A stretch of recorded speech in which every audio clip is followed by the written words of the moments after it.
আপনারা সংবিধানের দোহাই দিয়ে জনরায়কে অবজ্ঞা করছেন, এটা আমাদের মানতে কষ্ট হচ্ছে। আমি প্রথমেই মাননীয় সংসদ সদস্য জনাব আমদালিব রহমান পার্থ যে কথাটি বলেছেন, ওনারা গণভোট মানেন, জনগণের ক্ষমতায় ওনারা বিশ্বাস করেন। যে বিষয়টি ওনারা বলেছেন সেটার সূত্র ধরেই বলছি, গণভোটে জনগণ কি রায় দিয়েছিল সেটা একটু জানা দরকার। গণভোটের প্রথম প্রশ্ন যেটা ছিল, মূল প্রশ্ন যেটা ছিল, আপনি কি জুলাই জাতীয় সনদ, সংবিধান সংস্কার বাস্তবায়ন আদেশ 2025 এবং জুলাই জাতীয় সনদে লিপিবদ্ধ সংবিধান সংস্কার সম্পর্কিত নিম্নলিখিত প্রস্তাব সমূহের প্রতি আপনার সম্মতি জ্ঞাপন করছেন? মাননীয় স্পিকার, আপনারা যদি গণভোটে বিশ্বাস করেন, জনগণের ক্ষমতায় বিশ্বাস করেন, জনগণ এই জুলাই জাতীয় সনদ বাস্তবায়নের পক্ষে হা ভোট দিয়েছে, জুলাই জাতীয় সনদ সংবিধান সংস্কার বাস্তবায়ন পরিষদকে কিভাবে, বাস্তবায়ন আদেশকে কিভাবে আপনারা বলেন এটা ভয়ানক ইস্যু, এটাকে বলেন কিভাবে আপনারা এটার এখতিয়ার নেই? একথা আমি আপনার মাধ্যমে প্রশ্ন রাখতে চাই। মাননীয় স্পিকার, এখতিয়ারের প্রশ্নে অনেক কথা এসেছে, কিন্তু এখতিয়ার আছে কি নাই এটা বলার এখতিয়ার কার আছে? এটা সংবিধান থেকে দেখবেন না? সংবিধানের 102 নম্বর অনুচ্ছেদে পরিষ্কার বলা হয়েছে এটার এখতিয়ার শুধুমাত্র রয়েছে আমাদের হাইকোর্টের, সেটা ছাড়া আর কারো ওই এখতিয়ার নেই। আমাদের এই সংসদকে বলা হচ্ছে আমরা নাকি সর্বভৌম। মাননীয় সংসদ সদস্য, মাননীয় স্বরাষ্ট্রমন্ত্রী বলেছেন এই সংসদ বলে সার্বভৌম, এই সংসদকে এই সংবিধান অনুযায়ী সার্বভৌম। এই সংসদের ব্যাপারে এই সংবিধানের 65 অনুচ্ছেদে কি বলা হয়েছে মাননীয় স্পিকার? জাতীয় সংসদ নামে বাংলাদেশে একটি সংসদ থাকবে এবং এই সংবিধানের বিধানাবলী সাপেক্ষে প্রজাতন্ত্রের আইন প্রণয়ন ক্ষমতা এই সংসদের উপর ন্যস্ত হইবে। আমরা এই সংবিধান দ্বারা আইন প্রণয়নের ক্ষমতা প্রাপ্ত, আমাদের আইনের ব্যাখ্যা দেয়া কোনটা আইন এখতিয়ার বহির্ভূতভাবে হয়েছে এটা যদি ক্লিয়ার করার কোনো ক্ষমতা নেই। এই ক্ষমতা রয়েছে শুধুমাত্র হাইকোর্টের। আমরা যদি এই সংবিধান মানি, আমরা যদি এটাতে সত্যিকার অর্থেই বিশ্বাস করি, আমাদেরকে আজকে এই কথা মেনে নিতে হবে। মাননীয় স্পিকার, আরো অনেক কথা বলা হয়েছে, আমরা নাকি সংবিধান মানি না। আমরা জুলাইয়ের কথা বলতে বলতে মুখের ফেনা তুলে ফেলছি, কিন্তু আমরা সংবিধান মানি না। মাননীয় স্পিকার, এই কথাটি ঠিক নয়। আমরা যেটা মানি না সেটা হলো সংবিধানের যে ব্যাখ্যা আপনারা দিতে চেষ্টা করছেন সেই ব্যাখ্যা মানতে আমাদের কষ্ট হচ্ছে। আপনারা সংবিধানের দোহাই দিয়ে জনরায়কে অবজ্ঞা করছেন, এটা আমাদের মানতে কষ্ট হচ্ছে। সংবিধান বলতে আপনারা বুঝাচ্ছেন এই বইতে কালো অক্ষরে যা লেখা রয়েছে সেটা সংবিধান। আমরা বলছি এটা সংবিধানের অপব্যাখ্যা। এই অপব্যাখ্যা করে ফ্যাসিবাদের আমলে আমরা দেখেছি সংবিধানের দোহাই দিয়ে জনরায়কে অবজ্ঞা করা হয়েছে, জনগণের আশা আকাঙ্ক্ষাকে ছুঁড়ে ফেলা হয়েছে। আমরা তার বিরুদ্ধে। আমরা মনে করি সংবিধান যেটা বলেছে সংবিধান সম্পর্কে, এই সংবিধানের 7ম অনুচ্ছেদে যেটা বলা হয়েছে জনগণের অভিপ্রায়, সেটাই হলো সংবিধানের মূল শক্তি। এই অভিপ্রায় যেভাবে ব্যক্ত করা হবে সেই ব্যক্ত করা জিনিসটি সংবিধান।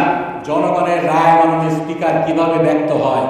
জনগণ যখন ভোট দেয়, জনগণ যখন গণ অভ্যুত্থান করে, জনগণ যখন বিপ্লব করে, তখন জনগণের সেই সাংবিধানিক ক্ষমতার বহিঃপ্রকাশ ঘটে।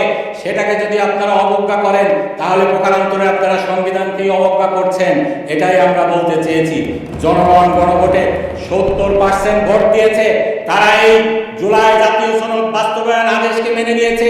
এই বাস্তবায়ন আদেশকে মেনে নিয়ে আপনারা সংস্কার পরিষদ গঠন না করে, সংস্কার পরিষদের শপথ না নিয়ে, সংস্কার পরিষদ 30 দিনের মতো মধ্যে না দেখে আপনারা এই সংবিধানকে অবজ্ঞা করেছেন, জনগণের ক্ষমতাকে অবজ্ঞা করেছেন, জনগণের উইল পাওয়ারকে আপনারা অবজ্ঞা করেছেন, এই কনস্টিটিউয়েন্ট পাওয়ারকে আপনারা অবজ্ঞা করেছেন। মাননীয় স্পিকার, সংবিধানের গুণ কীর্তন করতে যে পঞ্চম সংশোধনীর কথা এখানে টেনে আনা হয়েছিল। এখানে বলা হয়েছিল, আমি কোট করছি ভার্বাটিম, এই সংবিধানে এমন সংশোধনী আছে যেটা পৃথিবীর ইতিহাসে বিরল। সামরিক শাসনের মধ্য দিয়ে গণতন্ত্রের দ্বার উন্মোচন করে দেওয়া হয়। এটার একমাত্র উদাহরণ বাংলাদেশ। শহীদ রাষ্ট্রপতি জিয়াউর রহমান এটা করেছিলেন। মাননীয় স্পিকার, খুবই সত্য কথা। আমরা যেটা বলতে চাই, এই পঞ্চম সংশোধনীকে আজকে যেমন আপনারা সংবিধানের দোহাই দিয়ে ছুঁড়ে ফেলতে চাচ্ছেন সেই জুলাই জাতীয় সনদ বাস্তবায়নের ঘটনাটা, সেই একই কায়দায় এই পঞ্চম সংশোধনীকে এই সংবিধান থেকে লাথি মেরে বের করে দেওয়া হয়েছিল সেদিন। সেই ফ্যাসিবাদী সরকার এটা করেছিল, আপনারা একই পথ অনুসরণ করছেন, এটাই আমাদের দুঃখের বিষয়। সেদিন শুধুমাত্র পঞ্চম সংশোধনীকেই বাতিল করা হয়নি, সেদিন সংবিধানের দোহাই দিয়ে শহীদ প্রেসিডেন্ট জিয়াউর রহমান সম্পর্কে কি কথা বলা হয়েছিল সেটা জানা দরকার জাতি। শহীদ প্রেসিডেন্ট জিয়াউর রহমানকে বলা হয়েছিল অবৈধ দখলদার, ইউজারপার।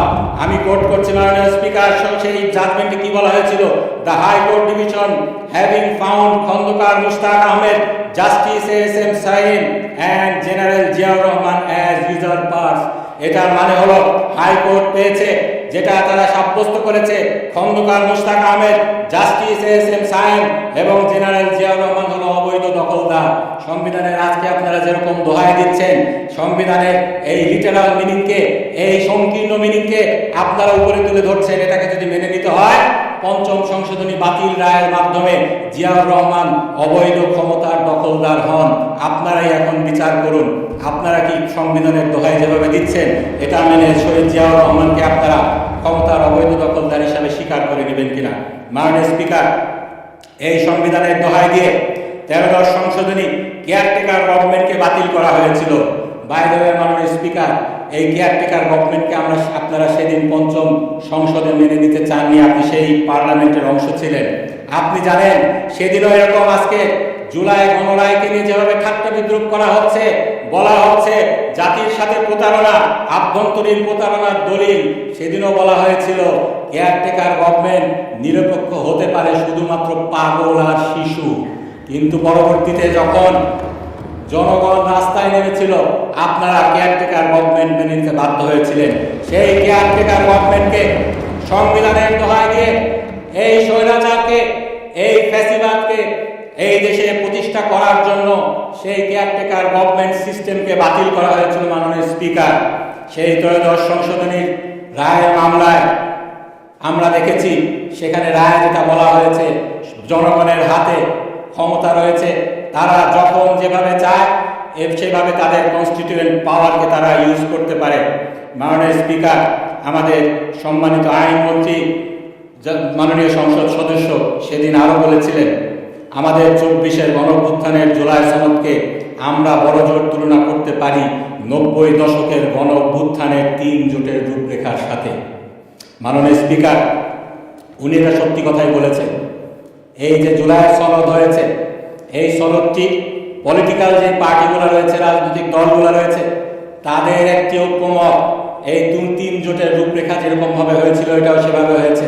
কেউ এখানে নোট অফ ডিসেন্ট দিয়েছেন, কেউ পরিপূর্ণ ঐক্যমত্য পোষণ করেছেন, কিন্তু পরবর্তীতে যখন এটার উপরে গণভোট হলো, এই দুইটার মধ্যে পার্থক্য বুঝতে হবে।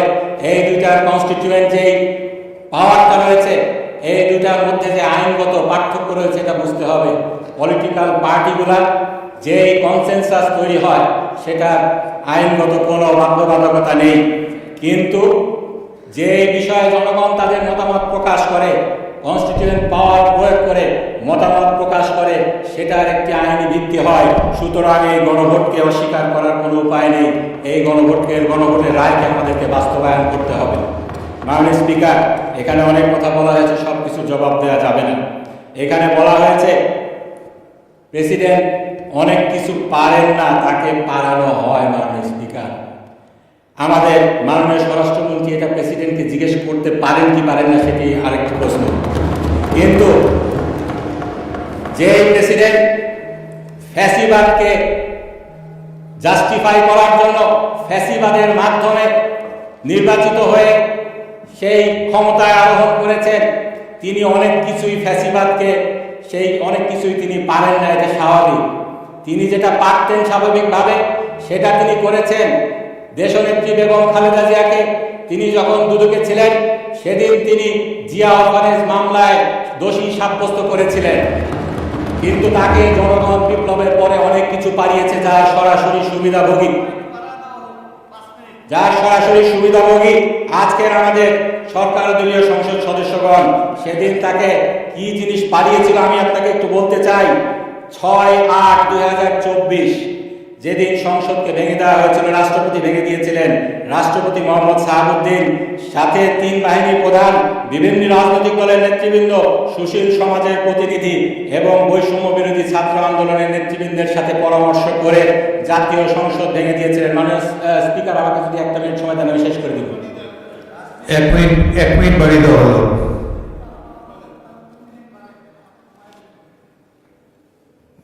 বিরোধী দলের নেতা বলেন 2 মিনিট। আচ্ছা, 2 মিনিট বাড়িয়ে দেওয়া হলো। 2 মিনিটে কনক্লুড করুন। মাননীয় স্পিকার, ধন্যবাদ আপনাকে। সেদিন রাষ্ট্রপতি 3 বাহিনী প্রধানের সাথে সব পরামর্শ করেছিলেন, রাজনৈতিক নেতৃবৃন্দের সাথে পরামর্শ করেছিলেন, সুশীল সমাজের প্রতিনিধির সাথে পরামর্শ করেছিলেন। সংবিধানের কোন বিধি মেনে তিনি এটা করেছিলেন? মাননীয় স্পিকার, সংবিধানের 72 অনুচ্ছেদে বলা হয়েছে রাষ্ট্রপতিকে যদি সংসদ ভাঙতে হয় শুধুমাত্র প্রধানমন্ত্রীর লিখিত পরামর্শ অনুযায়ী তিনি এটা ভাঙতে পারেন। সেদিন প্রধানমন্ত্রী তো ভারতে পালিয়েছিলেন, সেই প্রধানমন্ত্রীর কোন পরামর্শের ভিত্তিতে সেদিন এটা তিনি করেছিলেন? একই সাথে একই প্রেস বিবৃতিতে বলা হয়েছে বিএনপির চেয়ারপারসন বেগম খালেদা জিয়ার মুক্তিও একই পদ্ধতিতে দেয়া হয়েছে।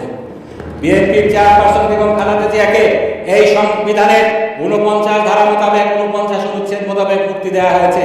48-এর 3 অনুযায়ী এ বিষয়ে প্রধানমন্ত্রীর সাথে পরামর্শ করার বাধ্যবাধকতা ছিল। সেদিন কোন প্রধানমন্ত্রীর সাথে পরামর্শ করে আমাদের দেশনেত্রী বেগম খালেদা জিয়াকে মুক্তি দেওয়া হয়েছিল সেটা জাতি জানতে চায়।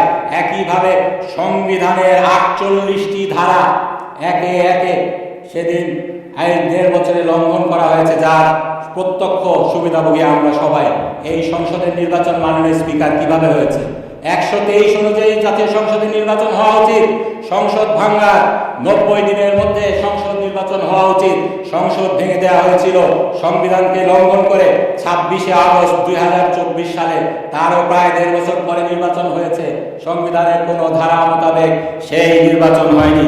মাননীয় স্পিকার, যেটা আমরা বলতে চাই মোটা দাগে, জনগণের ক্ষমতায় যদি আপনারা বিশ্বাস করেন, আপনারা বলেছিলেন সেই লক হবস সোশ্যাল কন্ট্রাক্ট থিওরির কথা, রুসোর কথা, আমি আরো বলতে চাই সেই ইস্তিয়াক পেপারের কথা, যেখানে জনগণের ক্ষমতাকে এই সংবিধানের উপরে তুলে ধরা হয়েছিল। সেই সংবিধানকে যদি আপনারা মানেন, জনগণের রায়কে যদি মানেন,